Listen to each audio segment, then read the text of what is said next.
Before I go to the phones, I mentioned this on a previous broadcast on the line. I was asked at the last second to fill in as co-host with Forrest Balkai.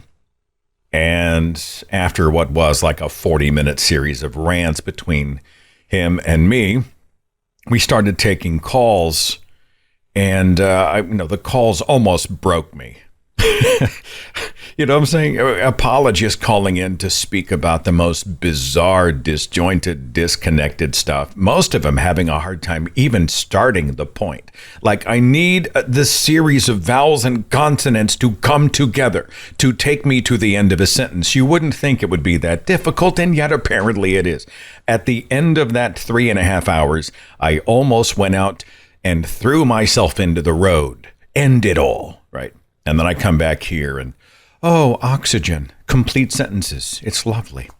But I was talking about, it was an argument between me and someone that I know and have known casually in the tennis community in my city for 10 years at least. And it's always been pleasant. You know, hey, it's great to see you. We played against each other. It's always laughter and all that stuff. Nothing but goodwill. This person is hardcore, drank the Kool-Aid MAGA. And we got into a discussion. It began as a discussion. And I was just that day, as they say, if you'll forgive me, I was just fresh out of fucks to give, right? Behold the field in which I grow my fucks and see that it is barren. Okay? And I'd just come off the latest jaw-droppingly, mind-bogglingly horrifying headline. And I just said, how dare these people? How dare they help light the Molotov cocktail for the arsonist and then cheer him as he burns it all down? And I know this is what many of these people want. Well, he's our guy. We put absolute trust in him. He is the great Savior who has been anointed and appointed by our heavenly Savior, and we are giving him the keys. We trust him to burn it down, and then he will build the new world in our image, or the image of our God, or religion, or whatever.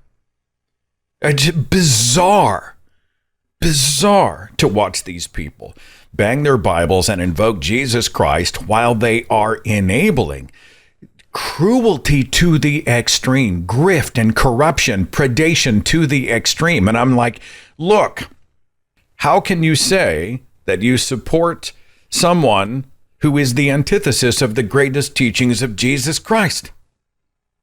It's the ultimate hypocrisy. And she responded with some screed about, well, the immigrants are coming across the border to take everything we have. Aren't you worried about this encroachment on our great nation? And I think there may have been a reference to the deep state, this is classic Fox Newsism, Newsmax, OANN, that kind of thing. It's obvious that this person has been locked in a narrow conduit of propaganda and disinformation, and we do not share the same reality. And I'll admit, I was not at my best. I was not building bridges that day. I was at the end of my tether. And then she said this, I'm mature enough to be able to be in the same room with someone I disagree with and still be friends.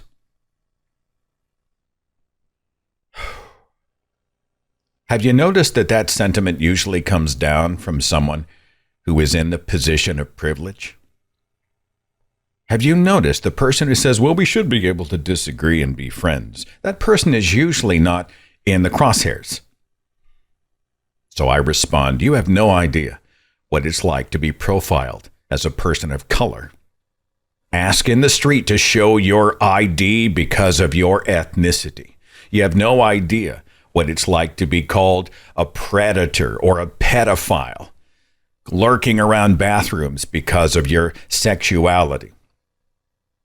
You have no idea what it's like to have a child ripped out of your arms because you've been vilified as the evil immigrant, someone who has been likely escaping oppression in another part of the world, trying to find sanctuary and safety somewhere else. You have no idea what that is like. You are operating from a position of absolute privilege. People who worship a different faith or no faith at all, who are now watching the shadow of Christian nationalism looming over us. We're talking about Trump right now, who's wanting to establish some other body that talks about religious liberty. We know they're not talking about liberty for all religions or none. We know this is a Christian power play, right? He's pandering to the evangelicals. I'm trying to explain, how in the world can you be okay with Elon Musk totally unsupervised, running rampant behind closed doors? He and like 5 college kids nobody even knows until recently, with access to $6 trillion in federal treasury money, our Social Security numbers, classified information. Somebody rightly said on Blue Sky, they said, you realize now these 5 college kids are prime targets for Russian recruitment.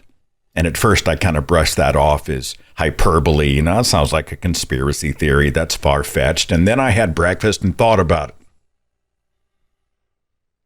These kids and their kids running around. One of them's got like a background in hacking, are approached by the Russian government in secret. And they say, okay, tell you what, here's $20 million, and we will relocate you to a part of the world where you cannot be extradited, and you will be set up for life. You can be a little mini Musk. We'll do that for you. All you have to do is give us just a few pieces of classified information. I don't think that's all that far-fetched. All of these examples, like things that if Biden or anyone else had done, these overreaches of power, my friend would have been livid. She would have torn her Fox News t-shirt. There would have been tears of indignation. But now she's cheering. She's a cheerleader. How could you? Well, you know, I'm big enough to be in the room with someone I disagree with and be friends. You know what disagreement is between friends? Types of salad dressing. Are you a Ford person or a Chevy person?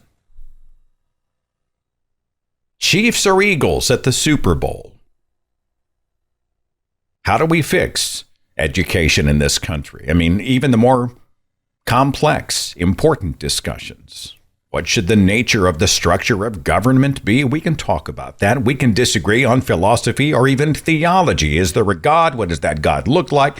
And still be friends. A great many of the people in my life who I know and love are deeply religious. But I am going to enable an arsonist to burn it down and hurt people is not a disagreement on opinion. It is a clash of values. How am I supposed to high five with and break bread with somebody who is actively harming other people, who has enabled and empowered they're eating the dogs guy? All of that is messaging to other and dehumanize human beings who are not white, evangelical, American Christian nationalists. How can these people look at the oligarchs and somehow believe that the billionaires give a shit what happens to them? Oh, yes, they have come in with all of their wealth and power, but they're really an advocate for me, the little person. You think Donald Trump or Elon Musk give one single rat's ass about people who make $60,000 a year? Do you honestly think they care? They're blind as a bat. Now, I understand the power of indoctrination and cultural bubbles, thought bubbles. I get it. I understand. Hell, I came out of that culture anyway, but I don't think I'm giving myself too much credit when I say that even when I was a Christian, there is no way I would not have seen this train coming. I remember when Oral Roberts, the televangelist, was doing his campaigns. This was back in the 1980s. Now, for those who don't know who Oral Roberts was, just real fast, he was a tent revival preacher and a faith healer. That's kind of how he came to prominence. And he would go and he would erect these big tents and he would take the stage and he would have people come forward and he would pray over their infirmed bodies. And lo and behold, the power of God came down and they walked again and they threw their medicines away. And praise Jesus. James Randi, the great skeptic, did an entire book called The Faith Healers, which exposed people like Oral Roberts who were traveling around with actors who would go from place to place, tent to tent, right? They would stage it. Or they would bring in people who weren't like double amputees, but just somebody who may have had a bad back that day. Get them all ramped up, get the endorphins going. They stand up. There's a big hug. Thank you, Jesus. By the way, here's an offering plate. Oral Roberts came forward and he said, look, if you don't give me this amount of money and the millions of dollars to do whatever, God appeared to me and he told me that I would no longer have any use on this planet and he would kill me. You must give the money or God is going to take my life because it's obvious I am of no earthly good.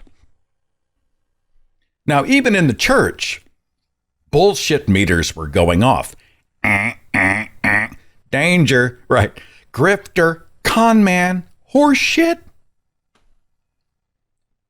I was right there. My parents met at Oral Roberts University. They knew the man. These were theologian level believers. They were so pissed at me for saying that Oral Roberts was full of crap. But even as a devout believer, I saw that coming. Remember when he said he saw the 900-foot tall Jesus? He had a vision and he wanted to build this place called the City of Faith. It's going to be a hospital where the sick can come and get care. Why would a faith healer need a hospital? All right. Hospital? You're a faith healer? Okay. All right. So Jesus appeared to him 900 feet tall, which was 300 feet taller than the building Jesus wanted Oral Roberts to build, the 600-foot tall City of Faith. Oh, send me your money. We're going to build this Mecca for the sick. They built it. Gaudy monstrosity. And the thing went bankrupt. Why in the world would a God-ordained building not be solvent? Why can God not pay the bills for the hospital? And so now it's office space. It's office space. You want to know how I know that? Because the Christian radio station I worked at for 10 years occupied the 59th floor of that building as office space. And I saw that coming. So I'm convinced I would have seen the grifter, right? I would have seen the oligarch. I would have seen the con man. I would have seen the predator. I don't think I'm giving and I'll bet many of you who were believers would have been the same way. And you would have looked, and in the love of Jesus and the Spirit of the Lord, you would have said, what the actual fuck?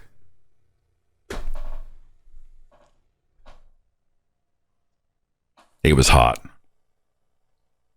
And what I got back was, this is a mandate of the people. He's doing God's good work. They were impressed. They're impressed by like the photo of Donald Trump in front of the church he does not attend, waving the Bible he does not read. That's all they needed to see, right? Because that was marketing, messaging. That's all they needed. And they were like, yes, he's a man of God. Perhaps he'll read to us out of 2 Corinthians. Jesus. And then came the inevitable. When things continued to escalate, I was called a Satanist. I'm a Christian, you know. I love Jesus. I'm a Christian. As if that's an insulator against damaging and destructive and stupid ideas, right? And this is often what happens when conversations become emotional. Right? I'm a Christian. And what that does is to separate critics into the other category. Well, if you're not of Jesus, who are you of? You are of the great Satan. Beelzebub, the devil who has come to steal, kill, and destroy. Not just me, but all the Democrats and everybody who stands against, even the Christians, even those who are believers who are standing against Trump are standing against God's will and his appointed savior, his proxy on earth. Therefore, they are in league with Satan. And I responded, I wondered how long it would be before somebody invoked the devil. They stomp off. That friendship is over, and I don't feel any sense of loss. Isn't that weird? I mean, it's not like we hung out. We never went to dinner, but it was always pleasant. But I just came to the point where I'm like, how could you? How can you?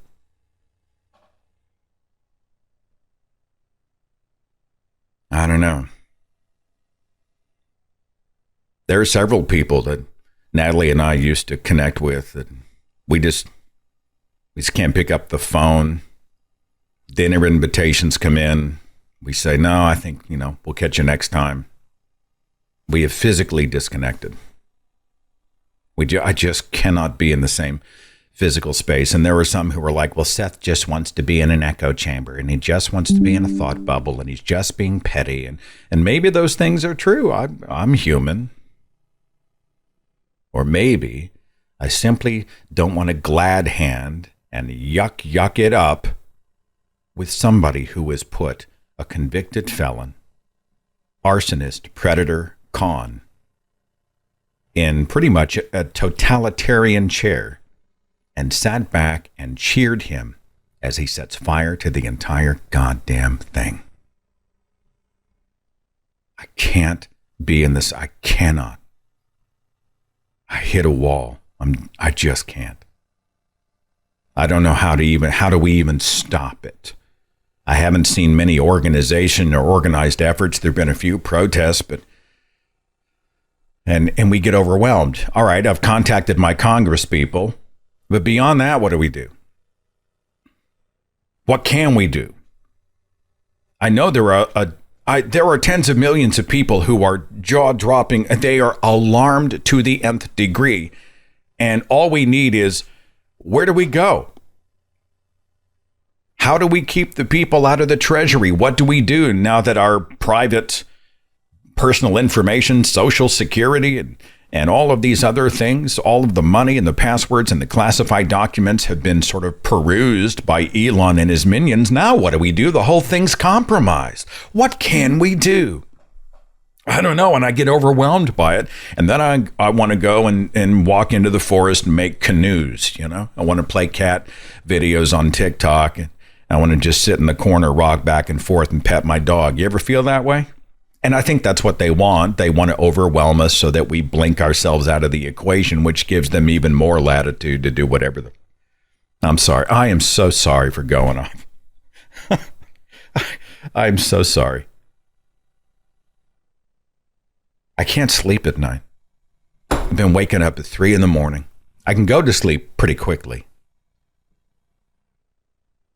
But then I wake up about 3:30 every night. My mind is a hard drive spinning. And I sit and think about all the stuff that may have happened in the last few hours. And I get worked up and I can feel the vein on my forehead and my muscles tense and my heart starts to race. And then I think, well, I'm not going to get up because it's 4 in the morning, 4:30, but I can't sleep. What am I going to do? And by the time 5 o'clock hits and I actually do get out of bed, I am so off. I'm so worked up. I'm so angry. Ugh. Tell me I'm not the only one. Tell me I'm not the only one.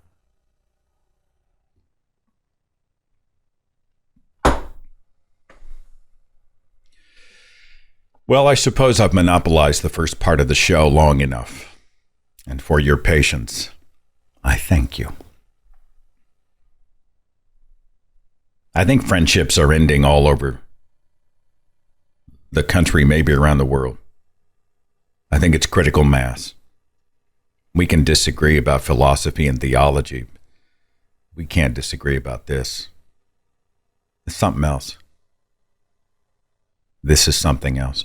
You give an arsonist the keys to my house. That's not friendship. I've got, is it Allie at 843? That's me. Hi, Allie. Thanks for calling. What are you thinking? What's on your mind? Just wanted to share something, I guess, kind of lighter. I've got a boss who is super MAGA supporter, and he usually says a bunch of crazy, racist, sexist stuff, but this week he said something just more really funny, stupid, and me and my husband have been laughing about it all week, so I thought I'd share. Okay, I want to hear funny, stupid. All right, so he clearly one of those that's on some message boards that I don't see, so he's just in his own world, kind of like your friend, where it's like, don't even know what he's on, but he came in this week and he said, get this, I just found out, broccoli is not God-made. And I didn't really know how to respond to it at first. I was like, I'm not sure what you're trying to tell me.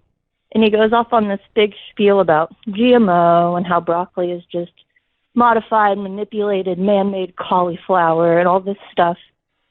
And I'm just looking at him like, have you never heard of agriculture? Like, do you not understand how agriculture works? So yeah, me and my husband have been laughing all week. Broccoli's not God-made. Is there now a broccoli boycott? Does he refuse to eat the broccoli because it is not of God? I don't know what podcast or meme or what he stumbled across, but he only eats hot dogs anyways. They don't put broccoli in hot dogs. I don't know why he's concerned, but the funny thing to me is like he's over here just completely like mind blown because he's found out that about agriculture, I guess, that broccoli is from cauliflower.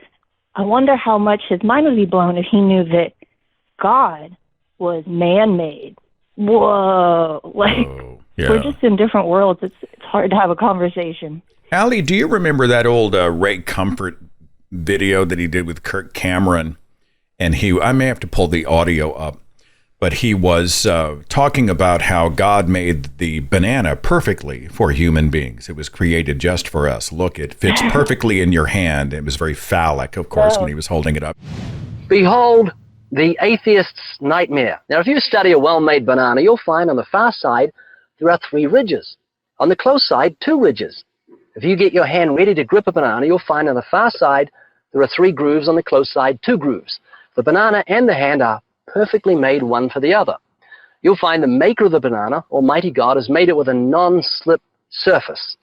It has outward indicators of inward contents: green, too early; yellow, just right; black, too late.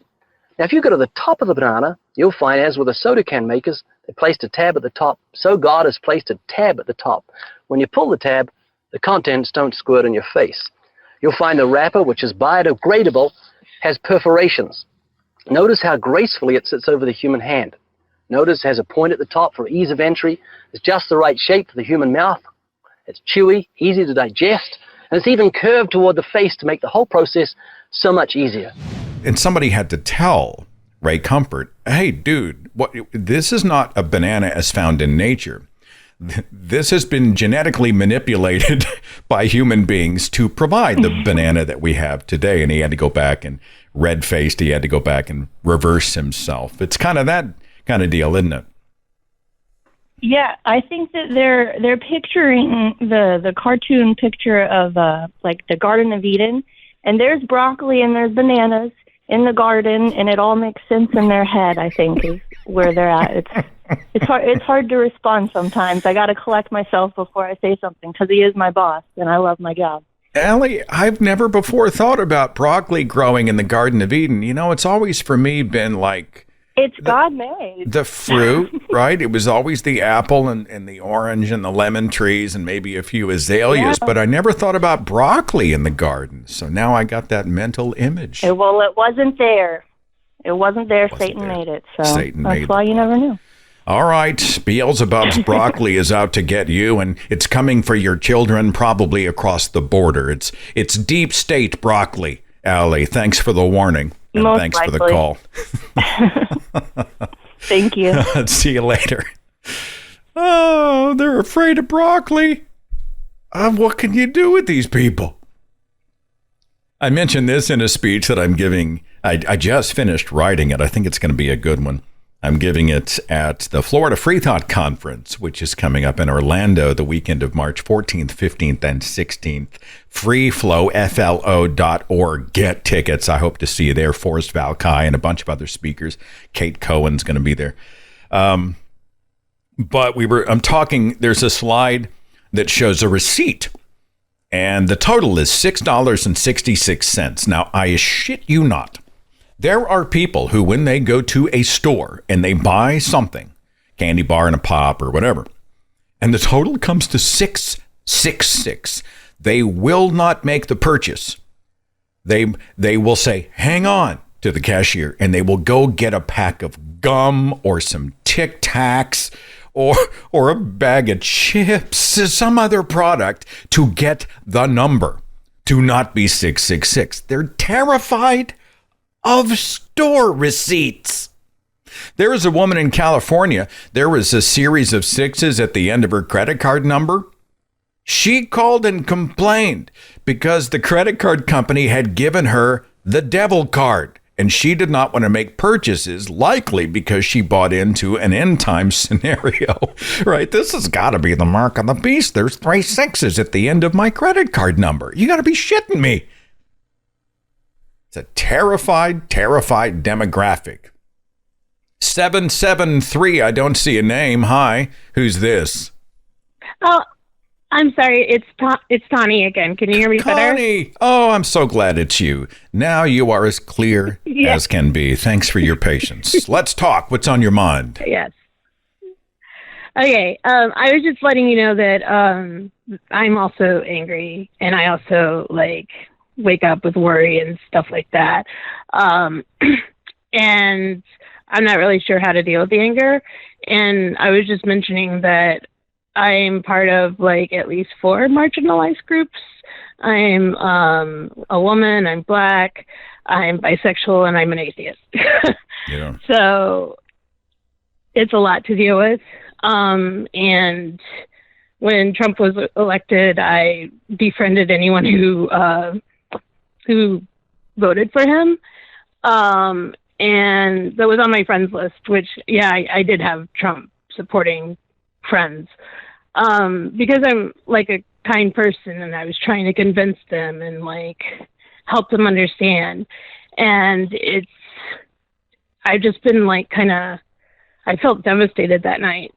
And since then, any news story I see, or anytime anybody says, let's just all get along, it's just a rage that I haven't experienced in a really long time. And I'm normally just a happy, upbeat, optimistic person. So this anger is new, and I really don't know how to deal with it, I guess. Yeah. Well, it makes us human, and I'm actually relieved that I feel I'm of two minds. Maybe you get this. Part of me thinks I need to be the adult in the room. And then part of me thinks, screw these people and the harm they're doing. And then I go back and think, well, do I really want to be in the business of changing minds? Am I going to give up on this demographic? I was once, brainwashed and had some horrible ideas. I was a bigot against gay people and lots of other things. And then I switch and say, how obvious does the harm have to be? These people are unreachable. We're just going to have to steamroll over them, because whoever can convince them is going to be a better person than I am. I go back and forth all day. Do you relate to that, Connie? Oh, yeah. Yeah. For sure. Yeah. Yeah, absolutely. That totally, that makes sense to me. Lately it's been a lot more screw these people. Yeah, no, but I get it. Yeah, definitely. I just don't know how to deal with it. it's rough. And I guess it's good to just hear that other people deal with it too. Yeah. Well, yeah. Let me do this. I don't want this to sound saccharine at all, but whatever happens, you're safe here in this community, and you're loved and honored and valued here on this show and with the people who are watching and listening. And you're not the only one who's afraid for the future, but we're not going down without a fight. We got your back. Okay, Connie? Mm-hmm. Okay. Thank you. All right. Big hug. We'll catch you later. Yeah. Hello? Oh, are you there? I'm sorry. I thought you were done. You were saying goodbye. Was there anything else you wanted to offer up? Well, just any strategies that you might have to deal with the anger. I'm failing you, Connie. I have beyond activism, beyond not giving up, the only thing that I have been working through is this emotional desire to disconnect and say, screw it, which is the worst thing. And it's what they want. And so despite the fact that I'm not sleeping and then I feel like my jaw is clenched all the time and I cannot believe this is happening, and I know the rest of the world is feeling the same way, the only thing I know to do is to remain engaged. And I'm trying to remain engaged beyond I need to post the latest outrage on Facebook. I'm trying to be engaged in a way where I am contacting the people who represent my state. I am contacting people at the federal level. Let's all add our voices to that. If there's a protest nearby or even within 100 miles driving distance, I want to be a part of that. I'll show up with my placards. I want to be visible. I want to engage in a way that is more than just I hit like and share on social media. That's been how I've been engaging, but it hasn't been cathartic in any way. Mostly it's just the only thing I know to do. I don't have any wisdom for you. Maybe somebody in the chat would have some. So let's see what they have to say. Okay. Okay, but that is actually a lot of wisdom, and that is actually really helpful. So thank you. Really? That was an accident, Connie. That was an accident. I just bumped into that wall inadvertently. All right. Well, you are greatly loved, Connie. You hang in there, all right? All right. Have a good day. Yeah. I fall into that. You spend all day raging on Facebook. And I've got to post some stuff. I'll post on my personal or on the Thinking Atheist page necessarily. Here's what's going on. We need to be well informed. Here's the latest encroachment on human rights. Here's the latest strategy by Christian nationalists. Here's the latest batshit law that they're trying to put in. Here's what's going to happen at the Supreme Court when the religious charter school case eventually ends up before a stacked court that's been taken over in a hostile way by the zealots here, and here. I think there is some of that must be done. But I do think that we can easily fall into the trap where that's all we do. All day, raging. But I don't think like, share is going to get us there. We are going to have to engage in a more personal and strategic level with elected officials and with the culture that we live in. I think we need to be unignorable, right?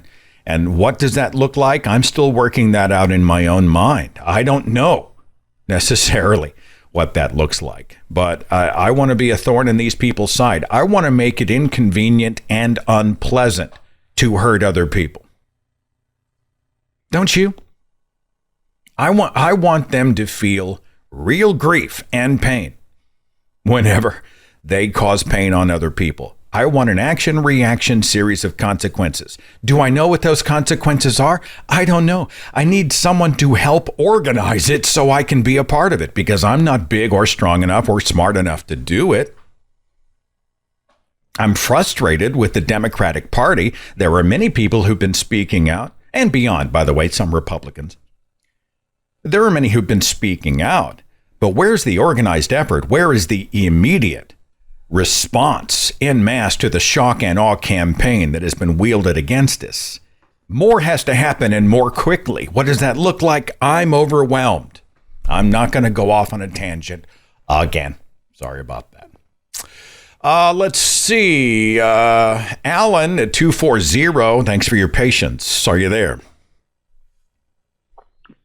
I am. Great to talk to you.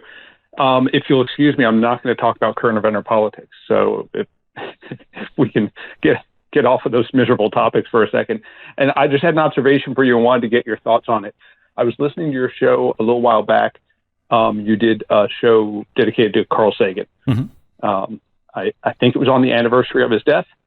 And you played a lot of audio of his. And something he said struck me. And I just wanted to get your thoughts on my thoughts on it, which were that there was one particular thing he said, and I don't want to take him out of context because I don't think it fully reflects his beliefs based on everything else he said.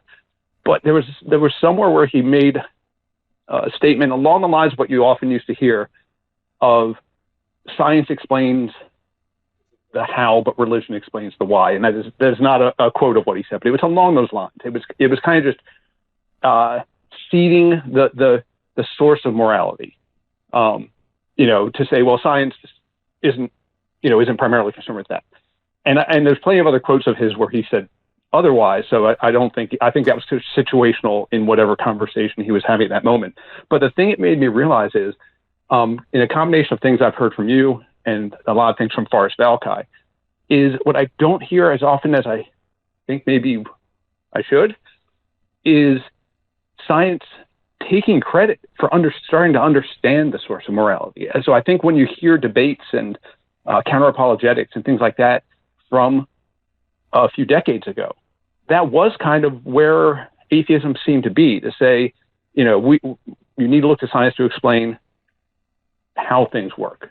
But we're not, but we don't have the explanations for those deeper answers. And I think like so many other things, like the origin of species, like the mechanics of the planets, science has advanced to where actually it can explain that. And we should be,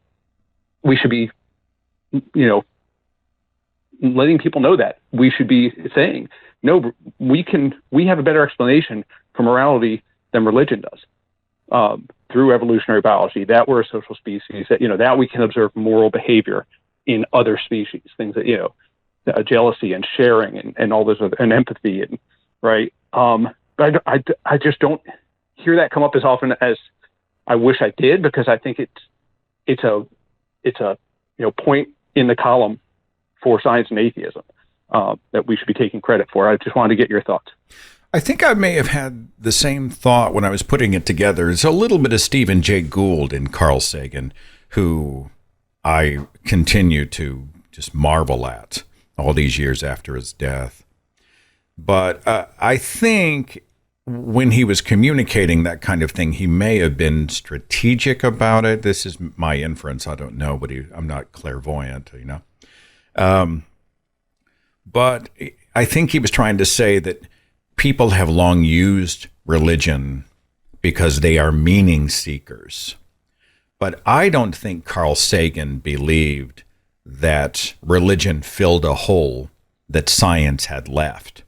Reading the rest of his work, I agree. Right. I think, he thought there is enough awe and wonder, and we are learning enough answers through science, the scientific method, curiosity, wonder, explorations of ourselves and into the cosmos. This is good enough. It's wonderful enough. And but I was interested in his use of language. I think what I'm observing is that in that time, that, like you said, it was tactical. It was in that time, that was the conversation he could have. Yeah. Like the resistance to trying to say, we can explain morality too, would have derailed. I'm not saying he believed that, religion adequately explained morality and science didn't, but it was more like it was a snapshot of that time, because that quote was probably from at least 20 years ago, if not more. And I think if that same conversation were had today, if he were here, I think he would probably have a different answer. And I think the active atheists who are engaged in counter-apologetics and things should now be boldly saying that answer of you don't even have that. Religion doesn't even have the explanation for morality. That's science. Yeah. No, I think that's more than fair. Dr.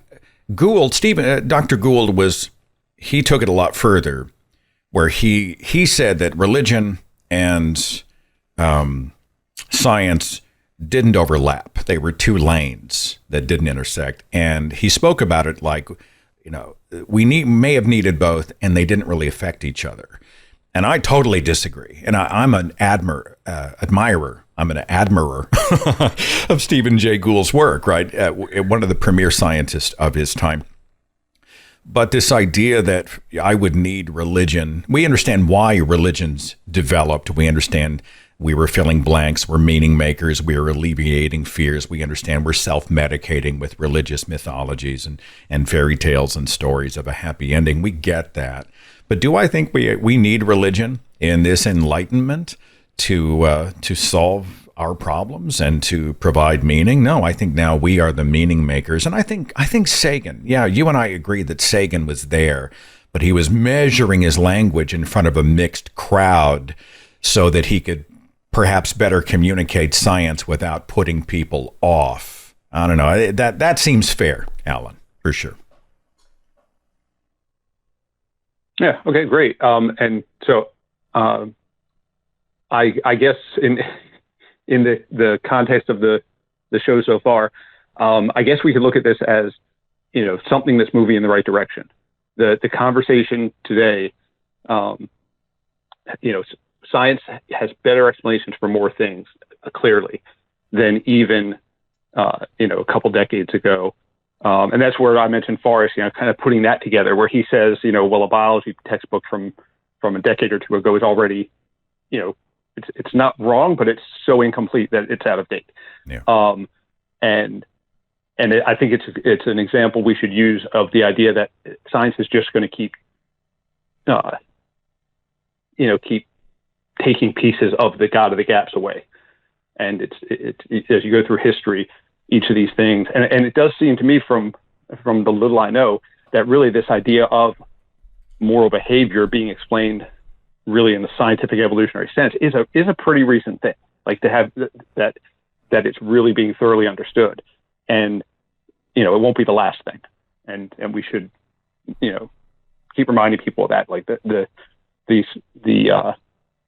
materialist and scientific view is actually providing answers.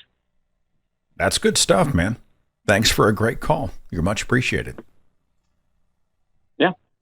Great to talk to you. Thanks. Catch you later, Al. I pull this up quickly.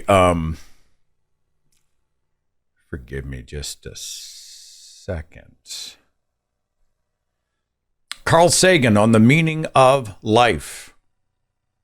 He said, in the past few decades, the United States and the Soviet Union have accomplished something that, unless we destroy ourselves first, will be remembered 1,000 years from now. Now, again, this was written decades ago, and I would be curious to see what Sagan said about the current state of affairs regarding Russia. But he had, I think, a very optimistic view that what if the superpowers came together and combined technological forces to achieve great things? Unless we destroy ourselves first, we'll be remembered 1,000 years from now, the first close-up explorations of dozens of other worlds. Together we found much out there that is magnificent, instructive, and of practical value, but we found no trace, no hint of life. The Earth is an anomaly. In all the solar system, it is, as far as we know, the only inhabited planet. We humans are one among millions of separate species who live in a world burgeoning, overflowing with life, and yet most species that ever were are no more. After flourishing for 150 million years, the dinosaurs became extinct. Every last one, no species is guaranteed its tenure on this planet. And humans, the first beings to devise the means for their own destruction, have been here for only several million years. We are rare and precious because we are alive, because we can think. We are privileged to influence and perhaps control our future. We have an obligation to fight for life on Earth, not just for ourselves, but for all those humans and others who came before us and to whom we are beholden, and for all those who, if we are wise enough, will come after.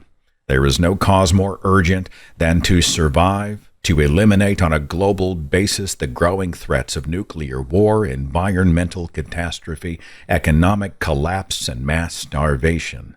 These problems were created by humans, and can only be solved by humans. Oh, Carl Sagan. He is greatly missed. Let's see. Ray at 301. Hi. Are you there? Yeah, I'm here. Hi, Seth. How are you? I'm good. What's on your mind, Ray? I already heard how you were. Me too. I want to talk about a couple things, but mainly the thing on top of my mind is blame, the current situation. You want to talk about blame? I was talking to... Yes. Okay. I was talking to a friend who's also a liberal, more or less, and he started talking about how the Dems messed up because they had elite celebs during the campaign, and it turned people off. And I was thinking, where's that come from? And I remembered that was a right-wing talking point from right-wing media all over the place, and how it's really BS because, first they're complaining about the price of eggs, and then they don't care about the price of eggs. We're at a point where the goalpost moves and the standards triple, and there's just no arguing with them to a large degree.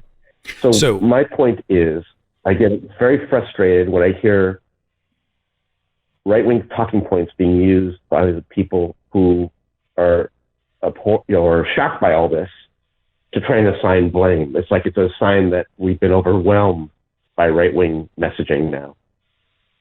I'm done. No, I wrote a blog about this. I'm going to read it, in fact, here in just a second.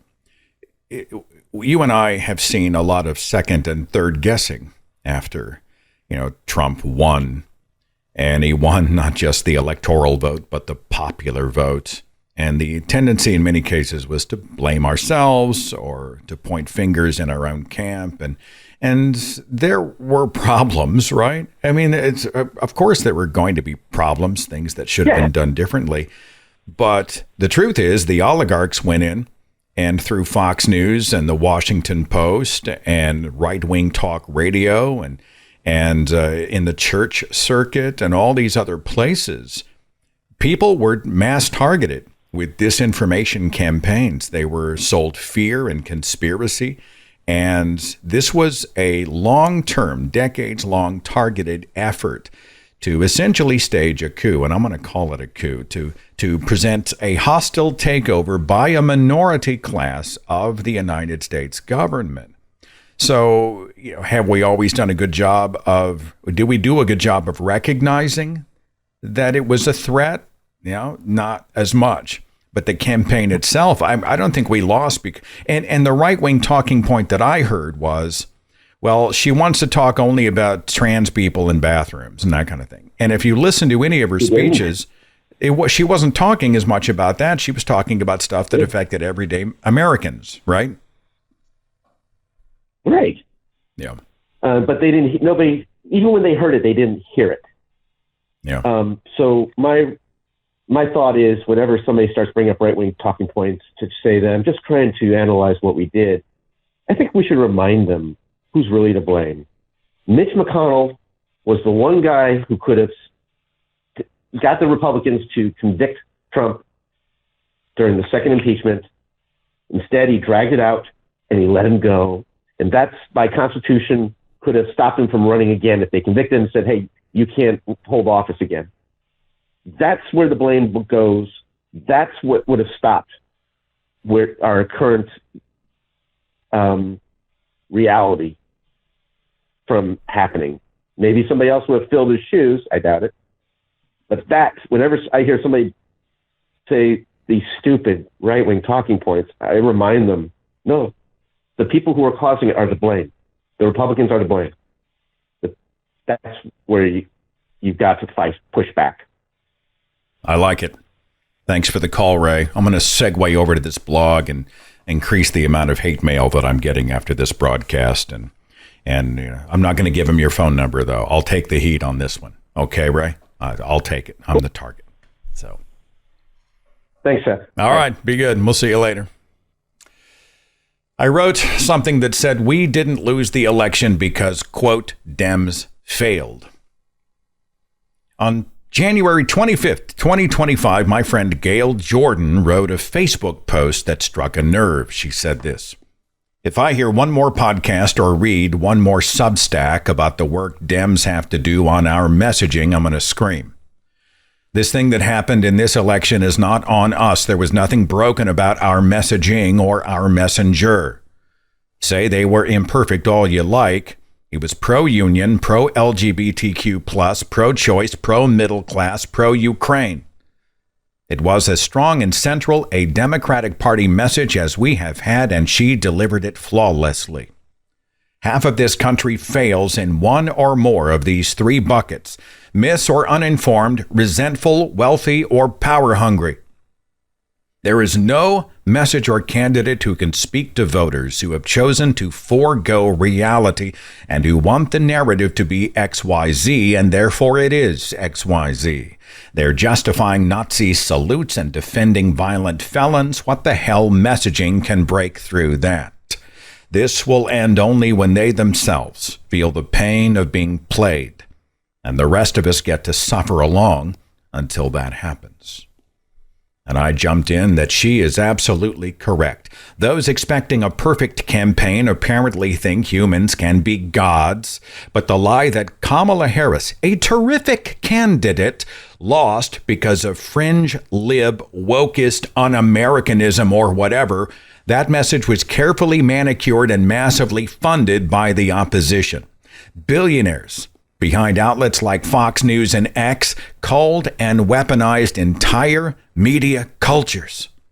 Radical Christian lobby groups and shadow puppeteers like Leonard Leo schemed for decades, unconstitutionally giving voter guides to churchgoers as pastors spouted Christian nationalist sermons and demonized Trump's opposition.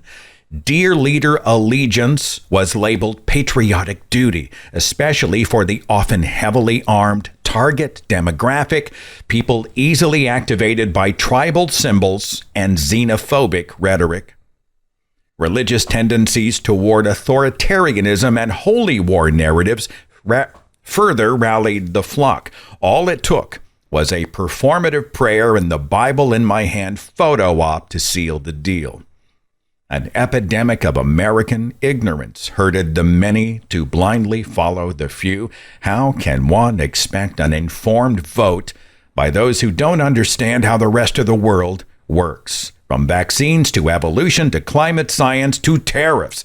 Note that right now, 25% of polled Americans don't know that the Earth orbits the sun.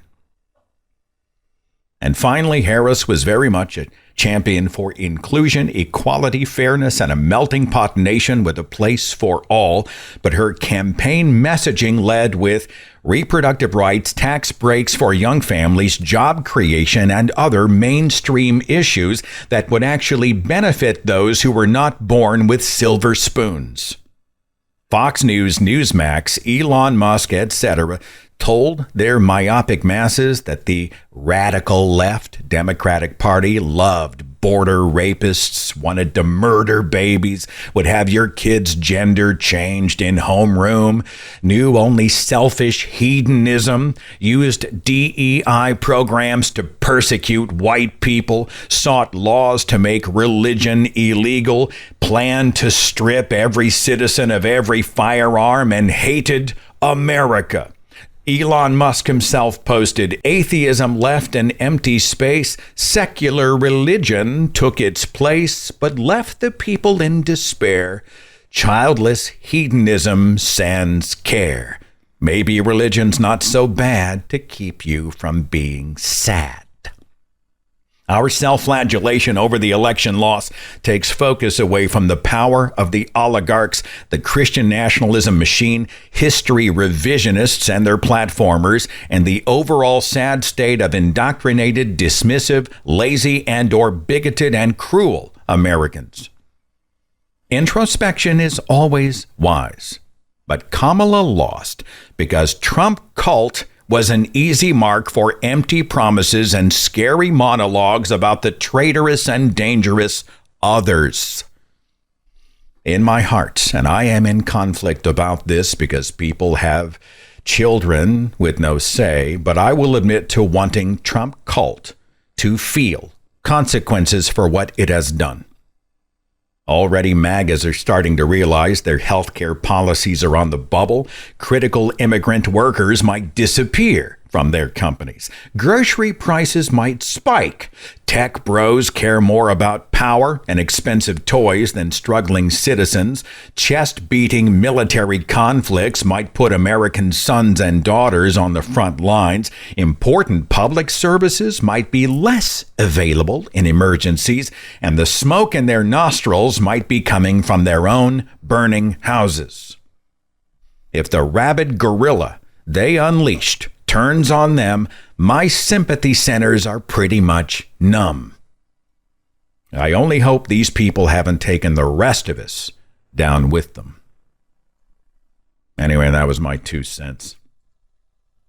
Anyway, and if you haven't subscribed to my Substack, it ain't much, but it's a forum where I'm able to maybe share in print form what I sometimes talk about on the air. And maybe you can relate to some of it. And, if you want to share it, I've got links to all the references that I made to the right-wingers who are saying and doing. I've got links to all those things. I did my fact-checking. I brought receipts.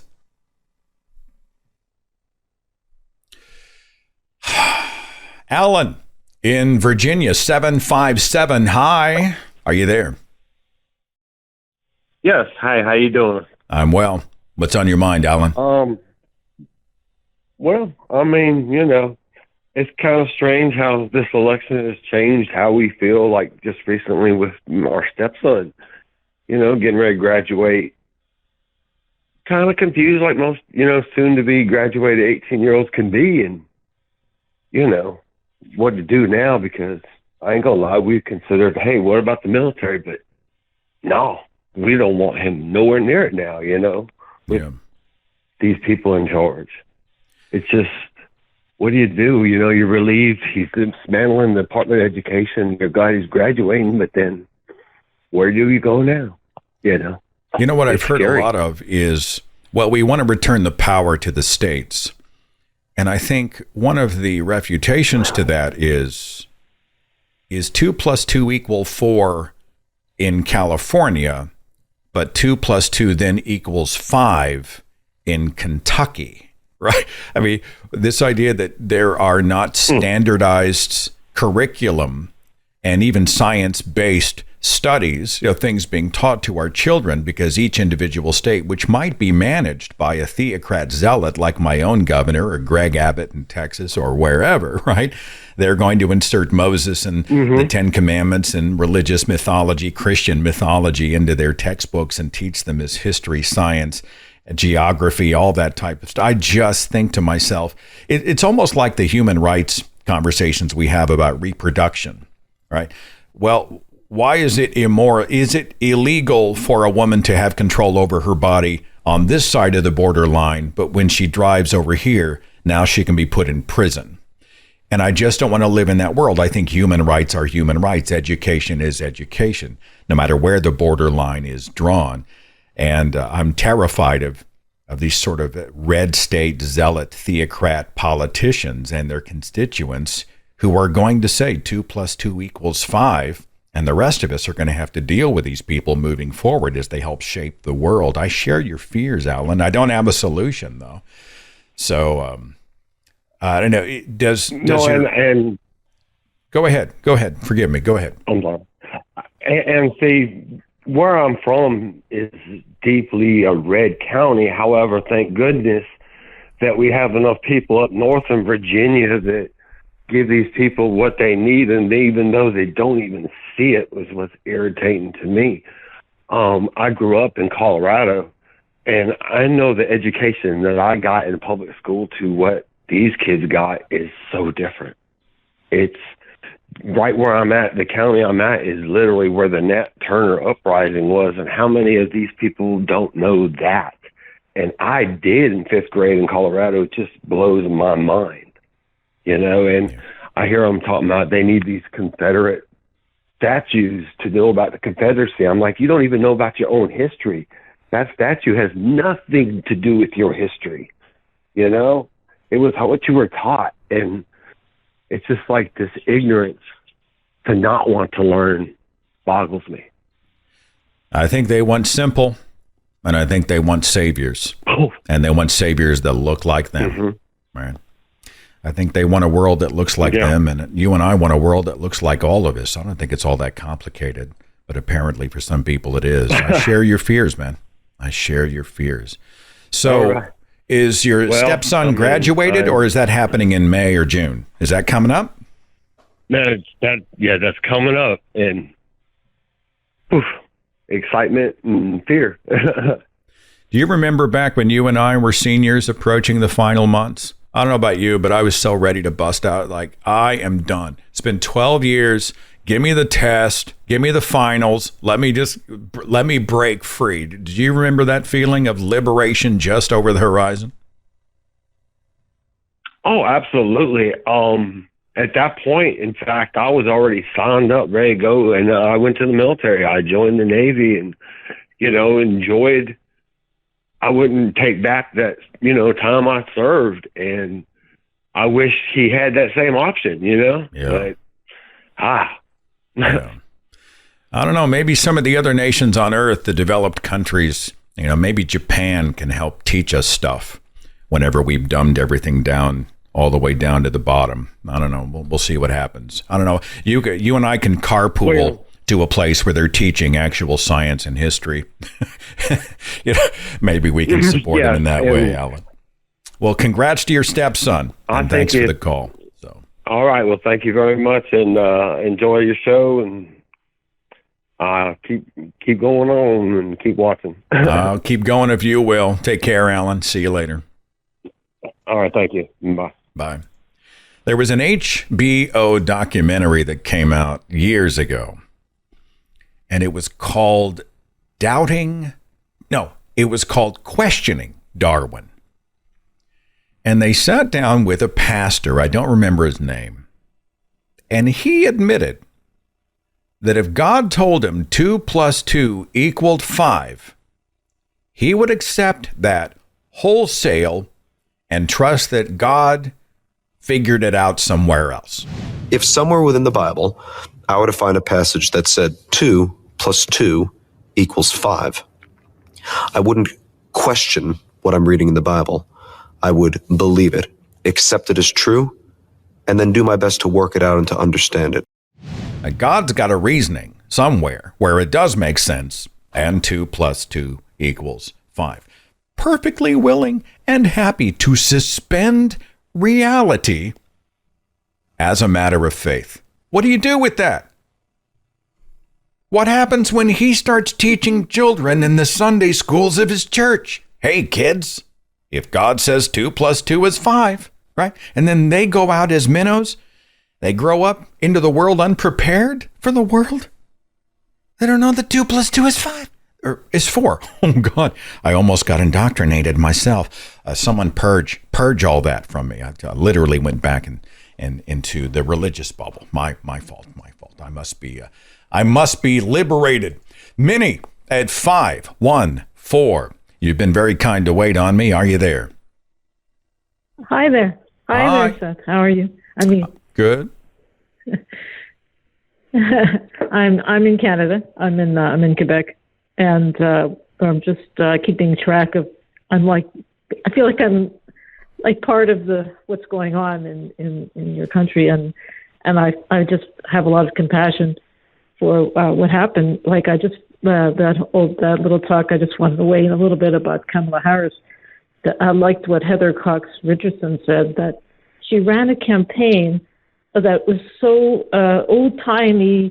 Inclusive, that she was using the choice of Tim Walz, she says, was an excellent choice, because even though he's a Democrat, the Republicans would relate to him because he had a lot of Republican values. He was out there, farming and doing things on your own, and the old conservative. She was going for an old conservative feel.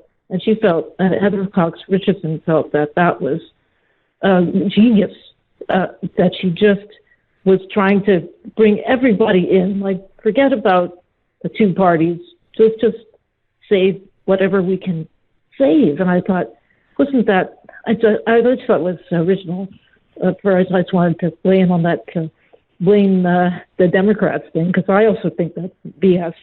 But I also love talking about conversation and how the more these people with their, I used to say the brick wall minds, the more they insist on black is white and up is down and, a word salad. I heard even somebody said that Kamala Harris said word salad. I'm like, are you listening? Like, where are your, like, never mind what you're reading or the Bible or whatever. You can't even hear somebody saying something rational to you. And then this whole, they appropriate the language of, when I do a lot of checking, when I'm having a conversation with somebody, I'm always making sure that I say, stick to the facts, because of how dangerous I see how dangerous that is. I want to put that out there for you. What do you think, Seth? Where do you weigh in on the facts and truth? No. You're absolutely right. Look, let's call it what it is, and I'll bet you and I agree, Minnie. I'm convinced one of the reasons that there was such resistance to Kamala Harris is that she was not white and she was not male. I think it's racism and sexism infecting many of the narratives, the propaganda mills that were turning people against her. They wouldn't say that. They're the same types of people who say, well, I'm not a racist, but, and then they say something that's racist. I think there's a ton of that. I don't know. Racism, sexism, Minnie, do you think that's close? Oh yeah, like as somebody who is a moderator in a group, and there are a lot of people who are support the Trump thing. I am like, I feel like I'm in danger every time I try to bring in reality. This is so scary for these people. They're like, I think they're putting their fingers in their ears and, like the Vancombe lady going, la, la, la, while I'm talking. And there's one lady, that very educated person, and has all the ingredients of being able to have a conversation, and that she uses that against me. She's like she's always saying, oh, you don't know how to have a conversation. And one time I was doing my fact checking while she was talking about the LA fires, right? And I was fascinated she asked me about the red powder, right? So I went, and there's all this info about the red powder that is the deterrent, the flame deterrent, and how California has made it safer. It was not as safe. It had chemicals that would poison the earth, so they would have to deal on top of the horrible flame debris. What had happened with the retardant. I'm sorry, I'm using the wrong word. So I was reading this to her. She hung up on me. She comes back and she goes, I don't want to be read to. I want to have a conversation. And I'm like, wow. Yeah. I feel so, I relate very strongly to you. Like, forget it. But let's just forget it. Like my grandma said, when she was 92 and she fell and she didn't want to, asked her if she wanted to cook again. She said, forget it. I don't want to cook again. For me, I'm saying, forget it. No more conversation. Let's just, strengthen each other and not let ourselves be pulled in, like you said, into the vortex of what? Yeah. Yeah. No. No, you feel like it is a brick wall brain. I just think one of the other things, don't let me beat the dead horse here, Minnie, but one thing about people primed into religious thinking and accepting mythology as fact is I'm convinced they are much more easy targets for conspiracy theories. So if you have come to believe that there's magical things all around us and spirits and, demons under every rock and there's a holy war going on, the powers of good and evil, then I think if somebody comes along and spins a yarn about something that's just out there, crazy, or whatever, be it the deep state or trafficking children out of the basements of pizza parlors in Washington, D.C., or Jewish space lasers or whatever. There are people they're so primed to believe the unbelievable that they become easy marks for conspiracy theories. And that explains, I think, a lot of why people jump on those bandwagons. Would you agree, disagree? I don't know. Tell me what you think, Minnie. Oh yeah. Like definitely. There's. It's too bad that even the education that they have, even if it's a good education, no. They'll, it's like that atheist stuff where they say, "I used to be an atheist," and you go, tell me about your atheism. And it turns out, no, it's the same thing like the education. Maybe they had it, but I had it too. I'm telling you, you can get through the system without, just like the religion. You're going to cherry pick. Yeah. You're going to let it. It's like a job education. That's how I saw it, because I didn't choose my discipline, and I felt resentful. So I felt very bitter about it. And every day I was going in and I was doing it because I wanted to finish it, and I finished it. And that's, I think that's how you, I can give lessons, how to never have a conversation again. Like, I know how they got there, Anyway, but I really appreciate, Seth, if you want to move on to somebody else, that's fine. You're doing fine.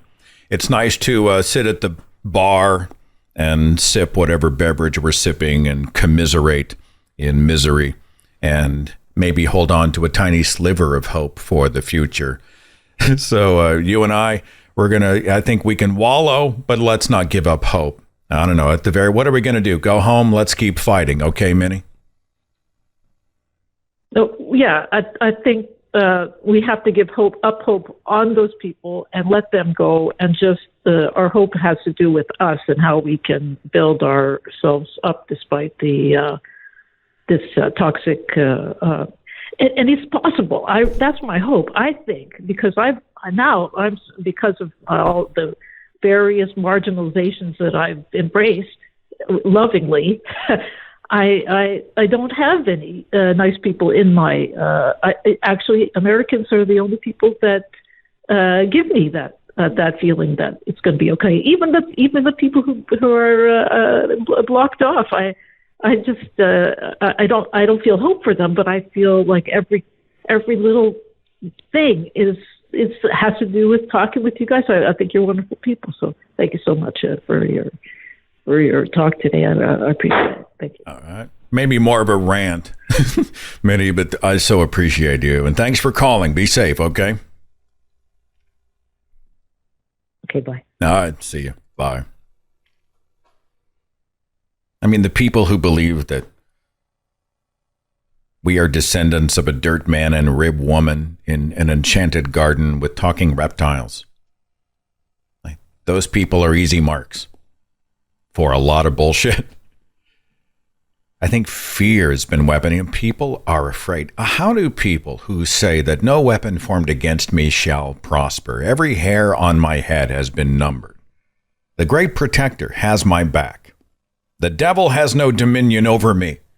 How in the world are those people so motivated by fear? I mean, they're afraid of everything. Terrified demographic.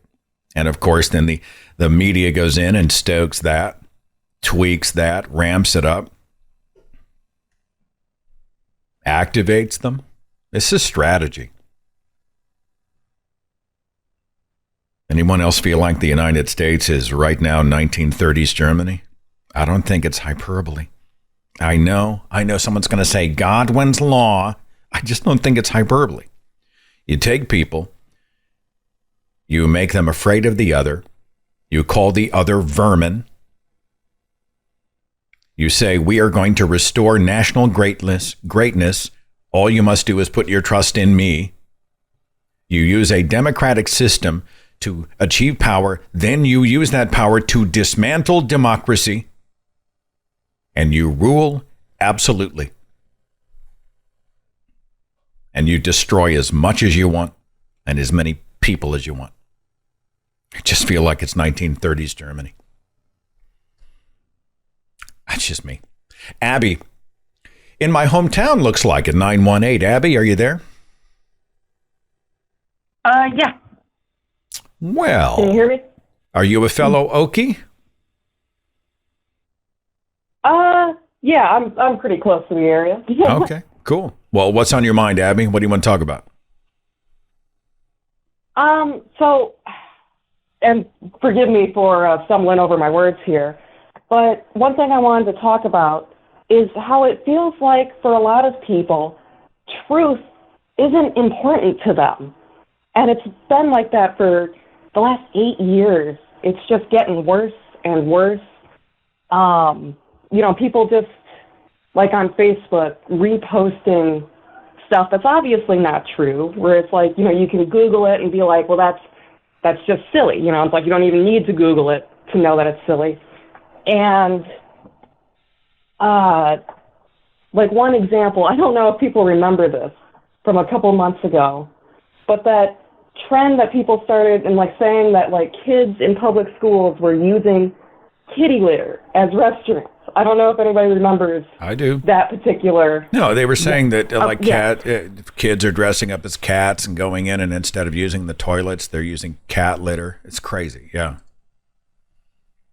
Yeah, and it's like clearly any grown adult is like that's obviously that's not happening. Yeah. But yet, I've had people try to tell me to my face that was true. And I'm just like, no, please. And then you fear for the species, right? Then you think maybe the dinosaurs need to come back and be the dominant species. Right. You ever feel that way? Right. I feel like they're probably doing better than we are sometimes. But it's terrifying, and it's happening on such a large scale where adults are just eating this stuff up because they want to other a group. They want to be like, these people are this or that. And another example was like about hate being more important than anything else to some people is like, I've had I'm a queer person, and I've had other people who are queer just and Christians randomly just start, because you'll be in hospitality and people are kind of holding you hostage, and you have to be polite and smile, and just other queer people just starting to hate on trans people for no reason. And it's like, why? Yeah. And these people, their vote counts just as much as ours does, right? They have equal say. And I realize that on the surface, that sounds superior. And I don't mean it that way. But when someone is informed about the world, and someone else over here has batshit crazy ideas about the world, and they have equal influence at the voting box, it does make me pause and think, is there some sort of a test people can take to qualify? Is there some sort of a measuring stick that we can use, whether or not you're informed about what you're voting about? I had somebody, I'm just vamping here, Abby. They told me, they said, well, I didn't know what half the stuff was on the ballot, so I just looked for the names that I didn't like, and I voted no. Like the names that audibly sounded wrong. I thought, I don't like the sound of that. And they just went through. And I thought, these people are determining who the judges are, and they're determining all these. I just think their vote counted just as much as mine. It's just crazy. So and I think I guess what I'm trying to get at with this call is that it's so disheartening, and it makes me so sad that for a lot of people, they don't care about the facts and the truth anymore. It's about what's entertaining, what's funny, what they think is like, oh, this is real crazy, so I'm going to repeat it just because it's entertaining. And it's like and we know this stuff. You know, we know the kids aren't getting transed in school. You know, we know kids aren't peeing in litter boxes at school. We know. So why are people? And that's what's upsetting to me, and that there's just this. And it seems that a lot of it is right-wing Republicans and Christians. It seems like there's a lot of overlap between those groups and people just repeating stuff that's not true just because. Yeah. You are correct. You speak wisdom. You give me hope that somebody's thinking out there, and I'm sure many who are listening and watching feel the same. Abby, you are not alone. Anything else? No, that was basically it. I just had to express somewhere that it's very upsetting that there are people who care more about being entertained at potentially the cost of our democracy, you know, because these people are, you know, letting that stuff influence how they vote. And it's very upsetting that these, you know, that, like you said, that their votes count just as much as ours, and they're voting based on very silly at best and disturbing at worst kinds of criteria. Well, I got nothing else. I'm just sitting here. There's a dark cloud looming, but I'm going to try to step out from under it for a while today. Maybe play a PC game, pet a dog, eat some nachos. Let's self-medicate together. Okay, Abby? Right. All right. Well, thanks for letting me get that out. You did good. We'll see you later. All right. Bye. Good calls today. Good calls. 225. I can't make out the name. Is it Mariama? Yes. Hi. Welcome. What's on your mind? Oh my God. Okay. Sorry. I can't believe you answered. Sorry. Take your time. You're doing fine. Okay. I really like your show, Phil. I think you're so cool. And I think you really put to words what a lot of people feel, but we can't really articulate as well as you do. So it's nice to have somebody who's out there in the world saying what needs to be said. But anyway. Thank you. I don't know. I was told my spiritual gift was the gift of the gab. I'm not really sure how to receive that, but I'm going to take it as a compliment. So go ahead, Mariama. What else you got? I love people who talk too much. Like, no, not in an offensive way. I just love people who are just chatterboxes because I don't talk at all. And people always tell me, why are you so quiet?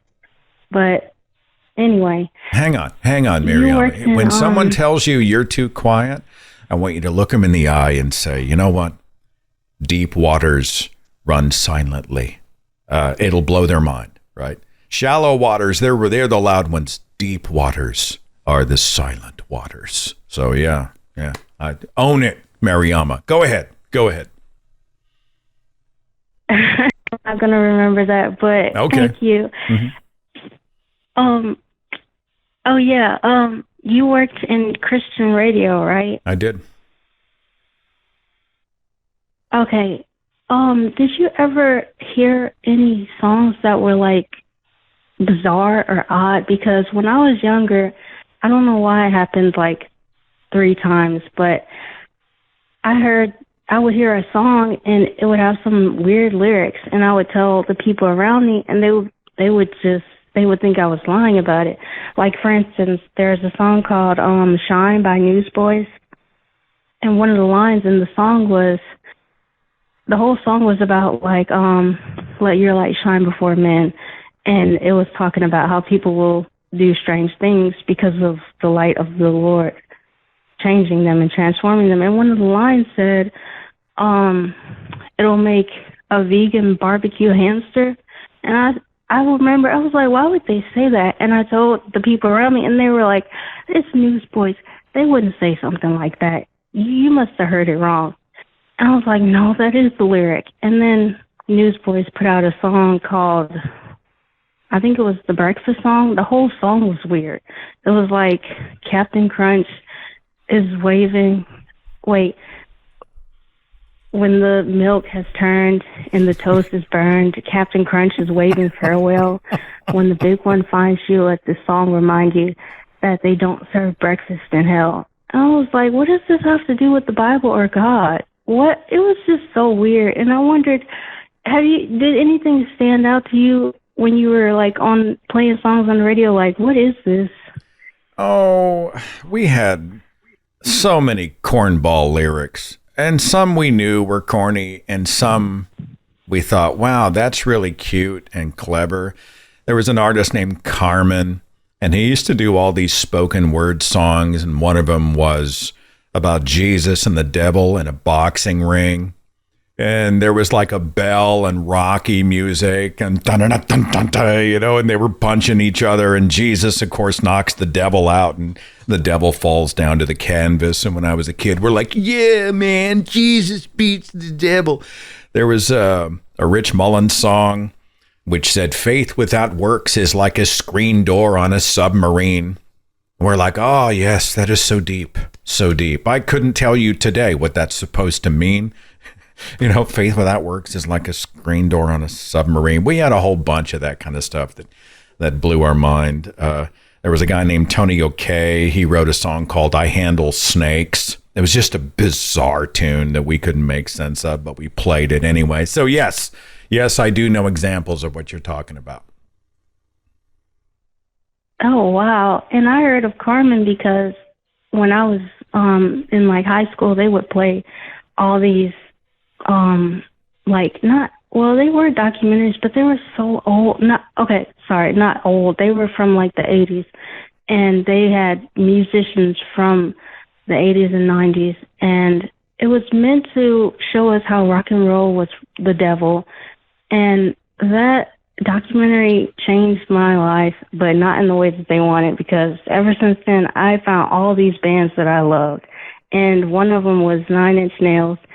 And I felt so bad at the time because I was like, wow, I really missed the point. I felt so guilty, but at the same time, I felt like y'all are not doing what you think you're doing when you demonize like pop music and stuff, at least not from what I could see.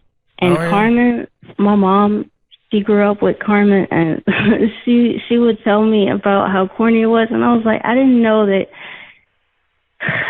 I thought it was a joke that everybody was in on, but I only saw it through the context of the mockumentary. But anyway, I don't want to take up any more of your time. Thank you for taking my call. You did so well for somebody who says that they don't speak much and they're shy. You were a great communicator, and I appreciate your kind words of encouragement to me. You. So we make each other's day, okay? Thank you. All right. We'll see you later. I pulled that song up. The Newsboys, a popular Christian group. Hold the milk, put back the sugar. They are powerless to console. We're gathered here to sprinkle ashes from our late friend's cereal bowl. Breakfast clubbers say the motto that he taught us to repeat. You will lose it in your gym class if you wait till noon to eat. Back when the chess club said our eggs were soft, every Monday he'd say grace and hold our juice aloft. Oh, none of us knew his checkout time would come so soon.